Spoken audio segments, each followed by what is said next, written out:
চলেন দেখি মালয়েশিয়া আইফোনের দাম কীরকম। দেখতে পাচ্ছেন আইফোন 16 হোয়াইট কালার, খুবই সুন্দর। সি প্রাইসে ক্লিক করবেন প্রাইস দেখার জন্য।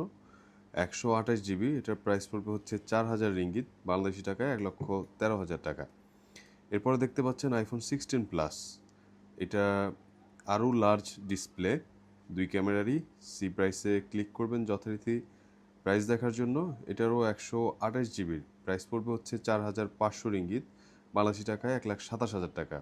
এরপর দেখতে পাচ্ছেন 16 প্রো, ব্ল্যাক কালার, অসম্ভব সুন্দর, পুরো ব্ল্যাক ডায়মন্ড। সি প্রাইসে ক্লিক করবেন প্রাইস দেখার জন্য। এটারও 128 জিবির দাম পড়বে হচ্ছে 5,000 রিঙ্গিত, বাংলাদেশি টাকায় 1,42,000 টাকা। এটা হচ্ছে আইফোন 16 প্রো ম্যাক্স। ব্ল্যাক কালারের এই অসম্ভব সুন্দর আইফোন 16 প্রো ম্যাক্স লার্জ ডিসপ্লের এই ফোনটি কিনতে হলে আপনার বাংলাদেশি টাকায় খরচ হবে হচ্ছে 1,70,000 টাকা। আর মালয়েশিয়ান রিঙ্গিতে 256 জিবি এই ফোনটির খরচ পড়বে হচ্ছে 6,000 রিঙ্গিত।